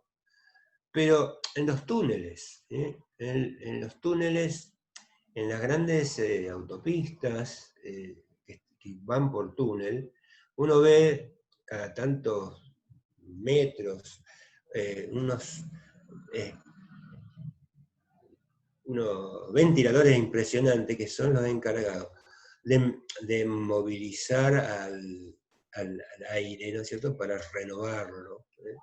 Los mineros Sobre todo, acá los mineros, fíjense, los incendios, ¿no? El incendio, la principal causa de muerte es por intoxicación aguda con monóxido, pero también aparte existe con el cianuro. Pero acá dice los explosivos. Una explosión es una deflagración, es una combustión instantánea. De manera que normalmente se produce una gran cantidad de monóxido de carbono. ¿Sí? Entonces, los mineros que están en las galerías, mal ventiladas, donde previamente es necesario dinamitarlo. ¿Sí? Entonces, en esas galerías, con una mala circulación, que está a 500, 1000 metros de profundidad, una mala circulación del aire, sumado a los motores que son los que llevan, digamos, los trencitos, eso, para cargar el mineral y después subirlo, que son los que aportan esos motores de explosión, el monóxido de carbono. Digamos, es un ambiente donde a los mineros es necesario controlarlos a través de la carboxiemolovina. Y en la cabina de peaje también, está bien que en la cabina de peaje están en medio de la nada, donde prácticamente no tienen ningún tipo de ventilación, pero están expuestos de alguna manera los que trabajan en la cabina de peaje, porque en ese momento donde el motor está en ralentí, digamos, hay una mayor contaminación por monóxido de carbono. Además, si hay poca circulación, evidentemente queda en el ambiente. Entonces, en cuanto a la sintomatología, vimos que va a depender de la concentración del aire expirado, del tiempo de exposición, el grado de actividad de la persona expuesta, decimos que la frecuencia respiratoria es importante, ¿sí? Por supuesto, el principal órgano afectado va a ser el sistema nervioso, que es la que más consume oxígeno, que va primero a saltar por la necesidad de oxígeno que tiene. Entonces, náusea, irritabilidad, como factor, digamos, hay una taquipnea, porque, digamos, se sensa un déficit de oxígeno, y entonces, digamos, como efecto compensador hay un aumento de la frecuencia respiratoria, lo cual hace que se intoxique más rápido, confusión, desmayo, reacción de esfuerzo, coma y muerte. Envenenamiento crónico, daño del sistema nervioso central, pérdida de sensibilidad de los dedos, falta de memoria y deterioro mental. Había una enfermedad crónica, es decir, en los grandes hoteles, donde antes no estaban los chefs, sino que generalmente los que trabajaban eran las mujeres, y generalmente estaban en lugares cerrados y con gas, no con gas, sino con a leña, donde continuamente estaban expuestos a niveles altos de monóxido de carbono en el ambiente. Entonces,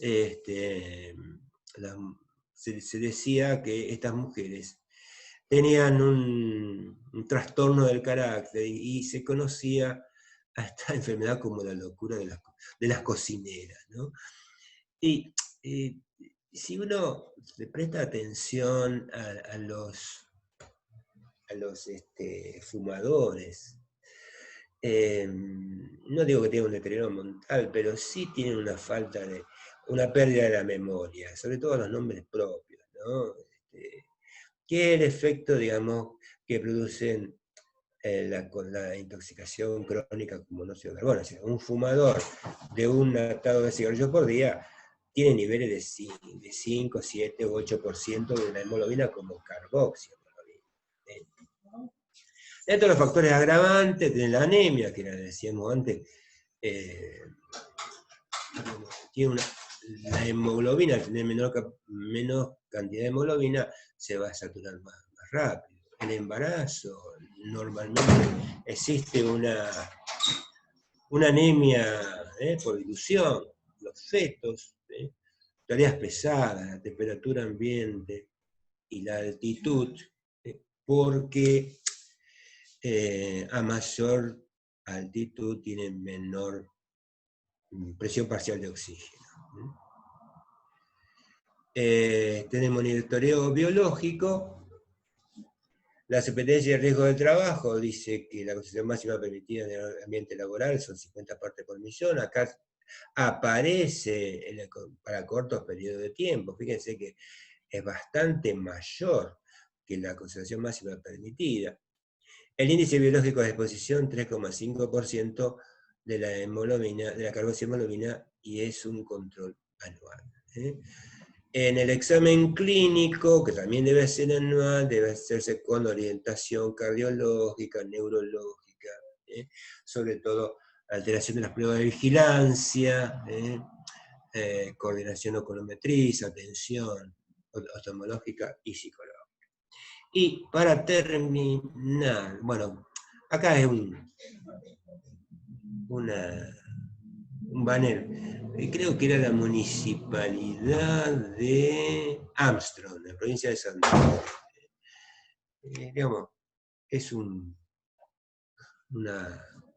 para tenerle un poco de atención. Y el otro, que también produce asfixia, pero es una asfixia tisular, a diferencia del otro que era celular. Los cianuros y el ácido cianhídrico. El ácido cianhídrico es un líquido, un punto de ebullición de 27 grados, lo cual hace que la temperatura ambiente en verano en bastantes partes esté como vapor. ¿Sí? Tiene un olor a almendras amargas. Tiene numerosos usos industriales. Cianuro, fíjense que tiene una dosis letal de 2 a 5 miligramos por kilo de peso. O sea, estamos dentro de las sustancias del grupo 1, la banda roja. Se utiliza, bueno, esto que dice que se utiliza como fumigante y en síntesis química, como fumigante, así como plaguicida, hay un montón de sustancias que han sido prohibidas porque son tremendamente tóxicas. El cianuro, el arsénico, la estricnina, no son sustancias que, si bien se pueden ser utilizadas como plaguicidas, son de venta prohibida. Pero sí puede ser que en alguna química se pueda utilizar. ¿Sí? Importante también que la pirólisis de ciertos polímeros liberan cianhídrico en condiciones, es decir, en los incendios, además de producirse un déficit de oxígeno, lo cual hace que se produzca el monóxido de carbono. También muchos, los plásticos en particular, que es una mezcla de carbono, hidrógeno y nitrógeno, están dadas las condiciones ideales de temperatura, baja presión de oxígeno y demás, que se puede formar ácido cianhídrico, que es también un potente inhibidor de las citocromoxinas. Los baños electrolíticos, acá hay, en Rosario, hay varias empresas que se dedican a talleres de cromado, en donde el depósito electrolítico del cromo sobre las piezas se hace un baño de cianhídrico. Entonces, ¿cómo se llama? Aguas provinciales, ¿sí? Periódicamente, creo que una vez por mes, sacan muestras de los efluentes y le controlan los niveles de cromo y cianuro que tiran a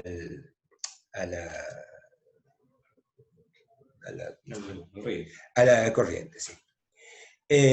Tratamiento de minerales de oro y plata. ¿Sí? El cianuro es un quelante de estos metales preciosos. Y por suerte hace varios años que parece que han afinado un poco, pero se acuerdan que hace 2 o 3 años atrás, en San Juan, hubo 2 o 3 ocasiones en que hubo una rotura de los tanques que tenían cianuro, y eso fue a parar al río Hachal, y el río Hachal es un río importante de montaña que suministraba agua para distintas poblaciones, y hubo que prohibir el uso del agua esta para bebida, ¿no? Durante un tiempo de una semana o mes casi. Tratamiento de acero para aumentar la dureza, y dentro de los no laborales el hábito de fumar, etc. Bueno, mecanismo de acción, inhibición de la citocromo oxidasa, ¿sí? Impidiendo la utilización del oxígeno por parte de la célula. O sea, la intoxicación puede ser rápidamente mortal, ¿sí? Las intoxicaciones agudas con cianuro, generalmente, digamos, la persona consigue su voluntad de eliminarse porque no da tiempo, es decir, la sintomatología, la muerte se produce bastante rápido. En cambio, la intoxicación crónica produce una debilidad, pérdida de apetito, de peso, deterioro mental e insuficiencia tiroidea. Ahora, la Superintendencia de Riesgo del Trabajo establece los controles que deben hacerse a nivel del sistema del ambiente laboral, pero como marcador de exposición al cianuro y al ácido cianhídrico está los tiocianatos urinarios, ¿sí? Que deben hacerse una vez al año, por lo menos. En el caso de los tiocianatos urinarios, tengan en cuenta que, digamos, puede aparecer tiocianato también en un fumador que no está para nada expuesto al ácido cianhídrico. ¿Eh? O sea, por eso ahí la interpretación de los resultados es importante en el caso de los tiocianatos. Y ustedes ven así que puede producir insuficiencia tiroidea. ¿Por qué?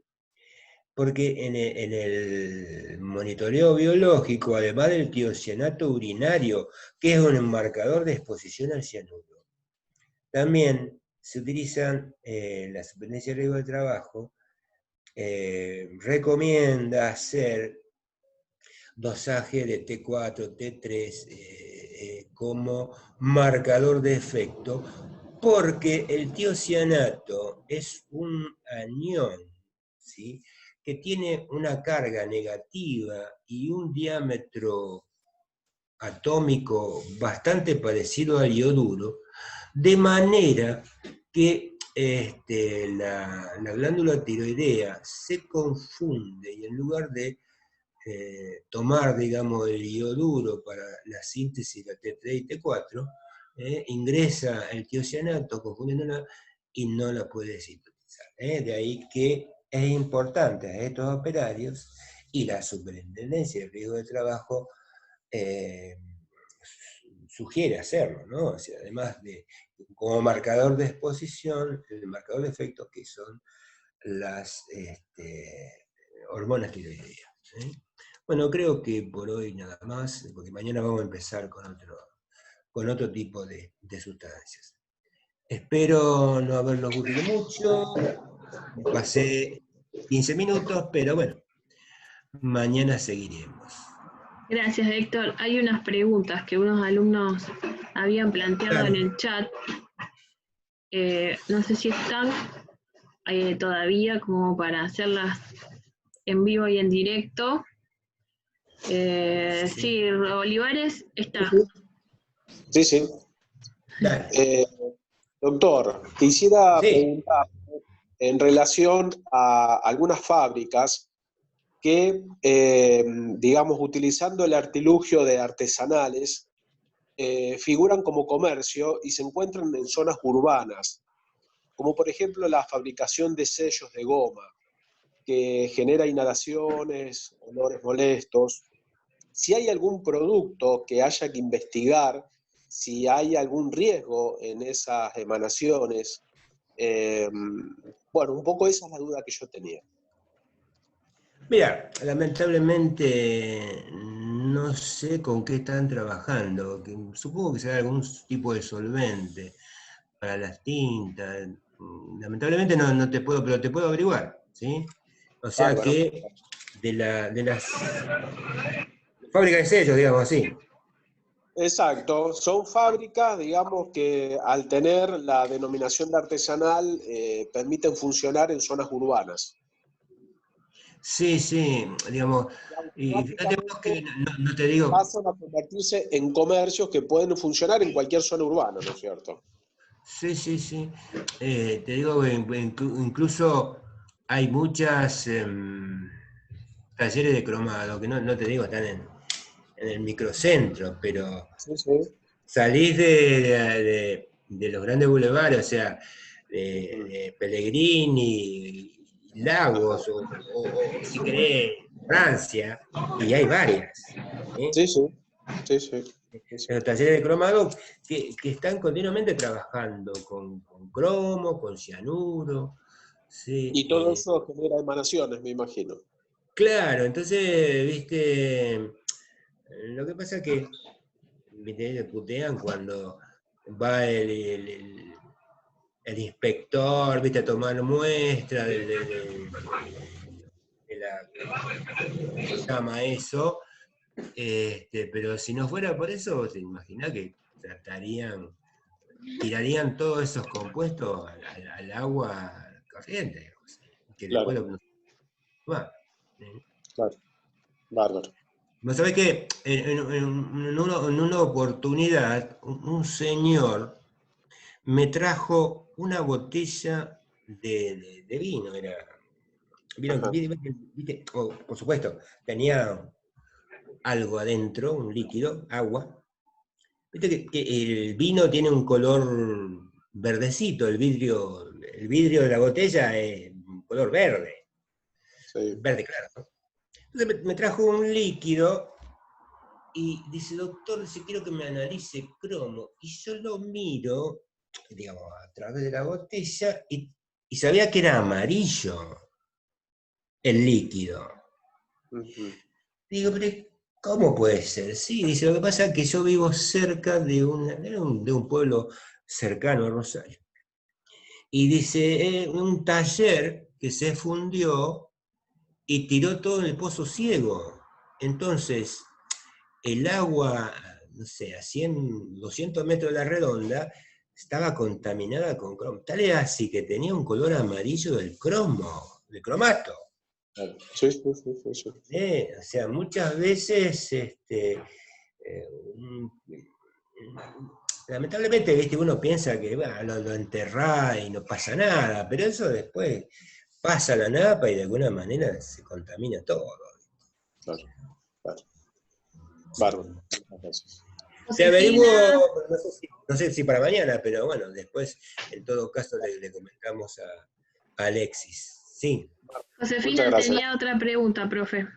Y dale. ¿se escucha? Sí, Sí, se sí. escucha. ¿Qué tal? Buenas noches.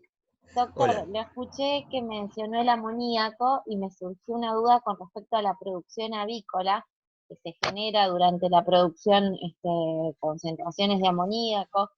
Si usted tiene alguna experiencia con respecto a ello, si los niveles que se generan llegan a ser perjudiciales para el trabajador, porque es un rubro donde están bastante al aire libre, la exposición no es tanta.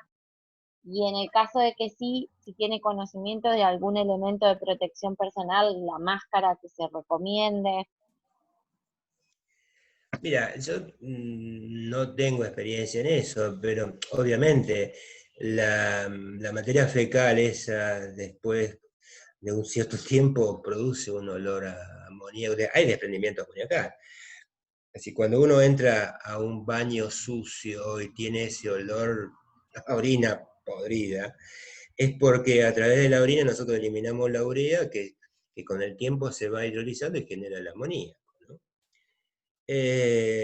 Estimo que los niveles que se pueden alcanzar en ese lugar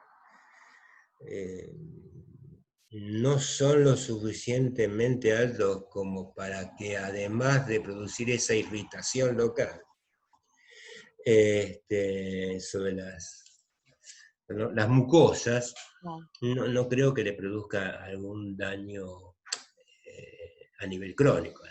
Claro, no llega a ser alguna lesión. Salvo el problema ese local, la irritación, ¿viste? De ese momento. Sí. Bárbaro, muchas Calculo que debe haber filtros para eso. gracias. No, por favor. Estela, también tenías unas preguntas.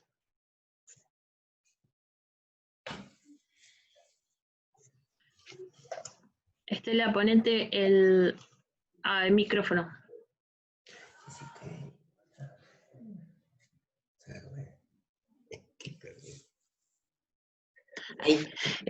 Hola, doctor, buenas noches. Muchísimas gracias. Muy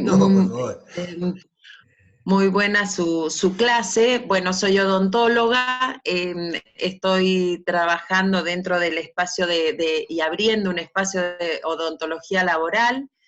Y me interesaba saber si usted ha tenido alguna experiencia sobre la detección, o se han hecho alguna práctica sobre la detección en saliva de los tóxicos, estos de los que he hablado. Porque... salvo lo que dice la bibliografía, yo como experiencia personal de determinar, no. Pero sí, en el caso particular de los metales pesados, por ejemplo, en el caso del plomo, ¿sí? Se suele excretar a través de las glándulas salivales, de la inflamación de las paredes, de ahí que el tipo tenga el sabor metálico y gusto dulzón en la boca, ¿sí? Porque se excreta a través de la saliva.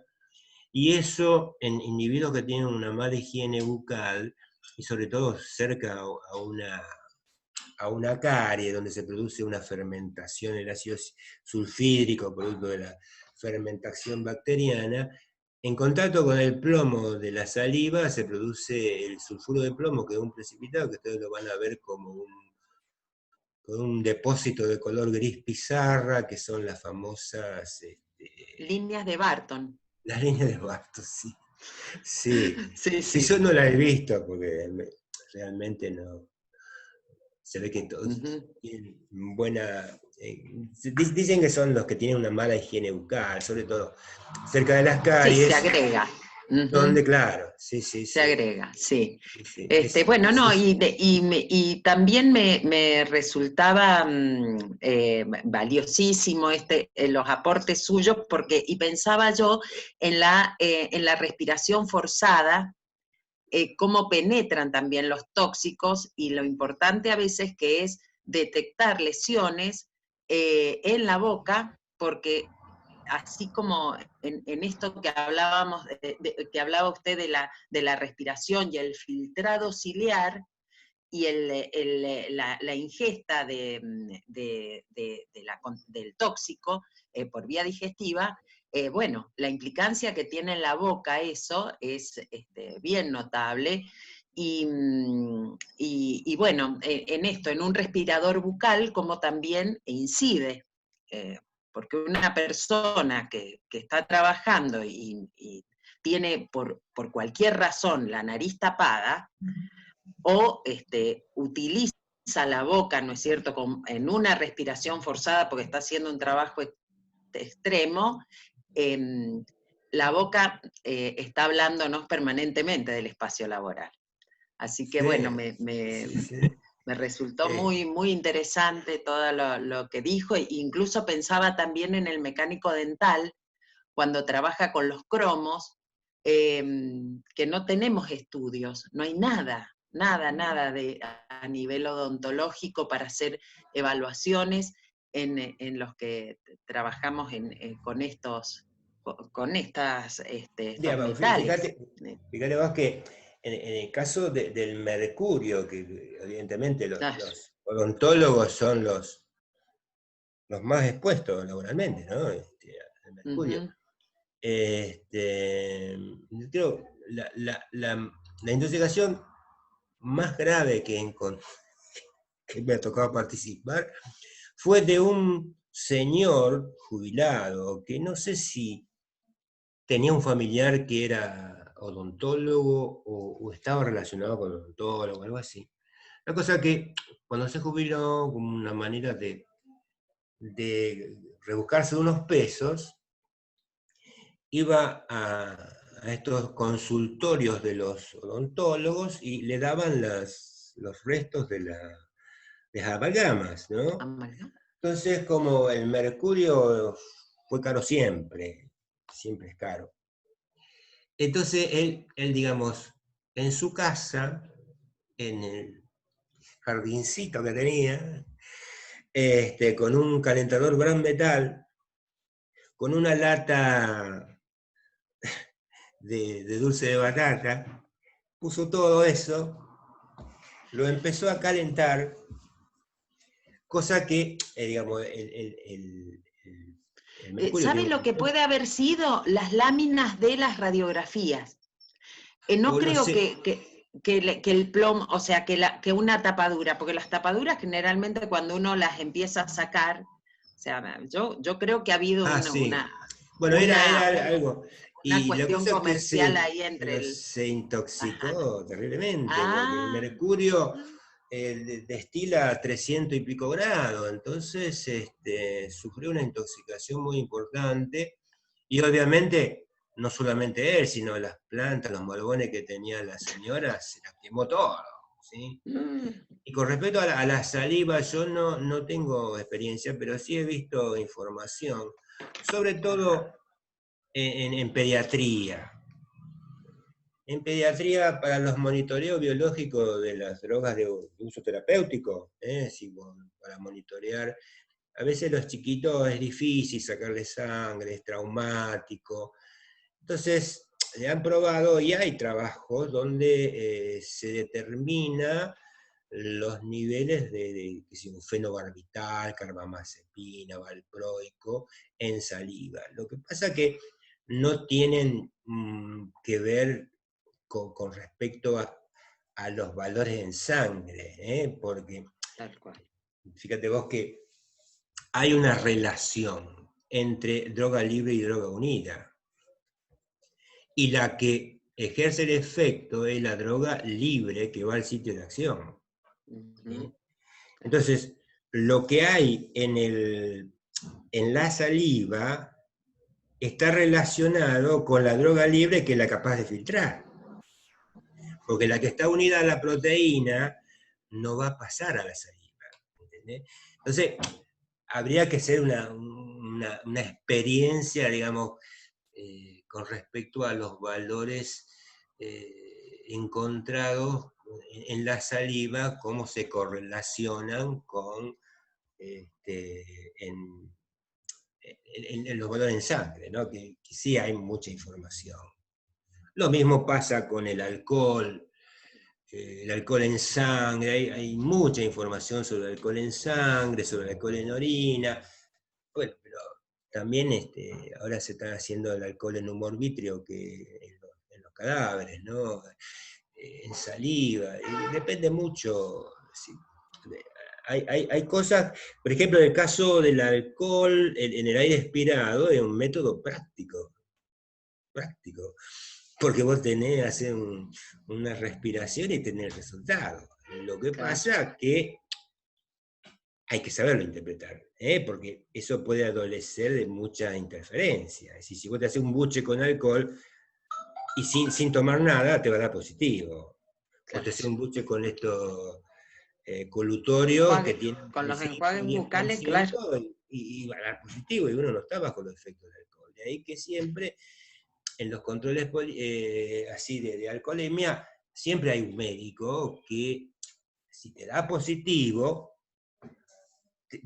va a hacer algún tipo de alguna actividad que mida lo fino del sistema nervioso. Si uno ve las series yankee y cuando lo detienen a un tipo, le hacen el control, lo hacen bajar del auto y lo hacen caminar por la línea blanca. Y si de alguna manera está midiendo los efectos sobre el sistema nervioso. ¿Sí? Entonces, la otra cosa es que dice, a vos te paran y te hacen el nuevo chequeo a la hora. Entonces, en base a estos estudios farmacocinéticos, toxicocinéticos, vos sabés que se metaboliza alrededor de 10 centímetros cúbicos por hora, y que eso responde a nivel de la sangre entre 0,10 y 0,20 centímetros cúbicos, gramos por litro por hora.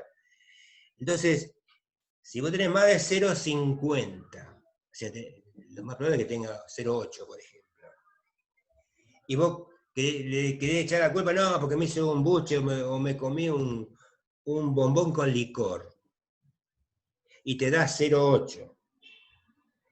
A la hora, si es por el limón con licor, es muy probable que te den 0. ¿Sí? Por otro lado, si vos estás consciente de que comiste el limón con licor, vas a hacer todo lo posible para enjuagarte la boca para que esté negativo. Ahora, si tenía 0,8 porque tomó, por más que corra, que transpire, que tome agua, va a tener 0,7. Evidentemente. Por eso, digamos, hay cosas que, digamos, toda esta parte general, que es bastante complicada, que a veces a los bioquímicos les gusta, pero te permite interpretar cosas, ¿entendés? Te permite interpretar cosas. Hacer un estudio. Bueno, muchas gracias. Bueno. Hay una pregunta, creo que es la última, de Fabián. Y ya nos vamos. Hola, doctor. ¿Cómo va? No, era simplemente saber hasta dónde los empleadores pueden testear sustancias de uso, de consumo personal. Si es que testean sustancias que estén relacionadas con las que puedan tener una interacción con algún contaminante de su trabajo, o pueden testear a su antojo y si se lo tienen que informar al empleado. Hola, ¿qué tal? Buenas noches. Mirá, sí, normalmente los controles preocupacionales está incluida la droga, ¿sí?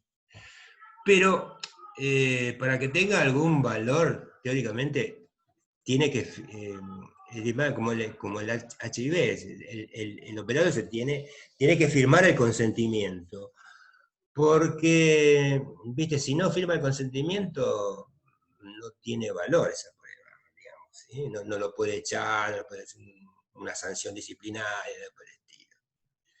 Tiene que poner, digamos, la persona tiene que estar informada de lo que le van a hacer, ¿sí? Pero te digo, muchas veces es muy probable, viste, que los controles de las drogas, sobre todo coca y marihuana, mira, nosotros incluso, me acuerdo cuando se abrió el casino con Cohen, ellos en la cátedra hizo la parte de control médico, y nosotros en la cátedra de toxicología y bioquímica le hicimos los monitoreos de las drogas, de coca. Y sabían ellos que, o sea, firmaban el consentimiento, todo.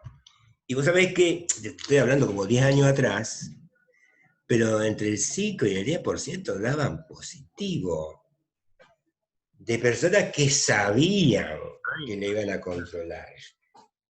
¿Entendés? Supongo que ahora debe ser peor el tema, ¿sí? Porque está más difundido el uso, cosa que 10, 15 años atrás era más callado, ¿no?